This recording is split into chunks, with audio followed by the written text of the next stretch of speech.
Bonjour à tous.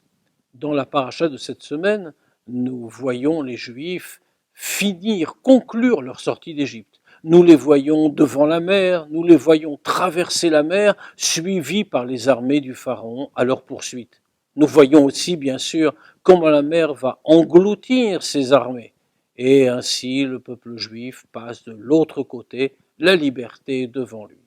Pourtant, il va rencontrer un autre ennemi sur son passage. Cet ennemi, c'est Amalek.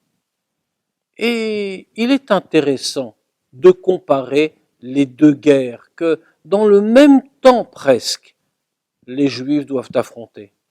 La première guerre, c'est celle qu'ils viennent de remporter contre le Pharaon et ses troupes. Et la deuxième, celle qui les attend maintenant, Amalek. Deux guerres contre deux peuples différents, mais deux guerres bien différentes, et qui sont menées de façon également complètement différente. La première guerre, celle contre l'armée du Pharaon, qui l'a fait? Est-ce les Juifs? Bien sûr que non. Avant même de traverser la mer, lorsque le peuple s'est présenté devant Moïse en disant que faire, les Égyptiens sont derrière nous, et qu'une partie du peuple d'ailleurs a dit prenons l'épée et allons les combattre, Moshe a su répondre immédiatement, nous n'allons pas combattre, Dieu combattra pour vous, Hachem ilachem lachem. Ici au contraire, lorsqu'il s'agit d'Amalek, qui se présente au devant des Juifs, il n'est plus question que Dieu combatte. Oh, bien sûr, le combat va se dérouler dans des conditions miraculeuses, mais le combat aura lieu. Dieu va dire à Moshe, Tseh, ilachem ba'Amalek, sors et va combattre Amalek. Donc il s'agit véritablement d'une lutte physique et matérielle, contrairement à la première. Pourquoi cette différence? Bien voyez-vous, il y a quelque chose qui sépare fondamentalement ces deux ennemis du peuple juif. D'abord, nous observons que le Pharaon veut ramener les Juifs en Égypte. Il se tient derrière eux.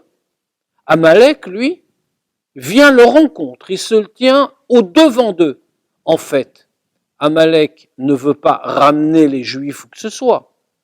Il constitue un obstacle. Il veut les empêcher d'atteindre le mont Sinaï, là où ils ont leur grand rendez-vous avec Dieu, là où ils vont recevoir la Torah.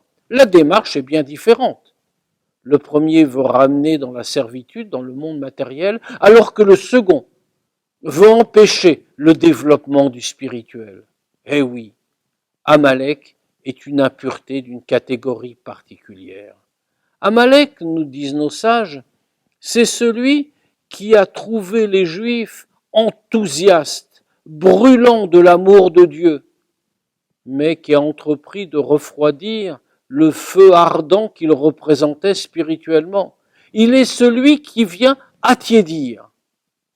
Ce combat-là est un combat très important, un combat essentiel, parce que lorsqu'un juif veut s'attacher à Dieu, il y a toujours une manière de faire qui pourrait le refroidir. Alors Dieu dit, ce combat-là, ce n'est pas moi qui le mènerai.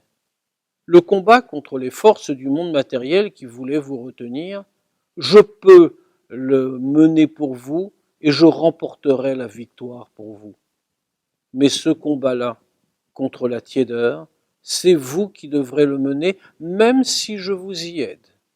Et c'est ainsi que les deux luttes prennent un aspect très différent. Et oui, pour la lutte contre Amalek, il faut y mettre tout son cœur. Il faut être Anshe Moshe, nous disent nos sages. Il faut être des hommes de Moshe, des hommes de Moïse. Être de tout cœur avec lui, être de tout cœur avec Dieu, être de tout cœur avec ce que nous sommes. Alors à ce moment-là, la tiédeur n'a pas pris sur nous, parce que ce combat-là, ne nous méprenons pas. Nous le menons jour après jour dans notre vie quotidienne. Il ne s'est pas arrêté à la mer Rouge ou au Sinaï. Amalek continue de s'interposer entre nous et la divinité, à nous de remporter à chaque instant la victoire. Au revoir à tous.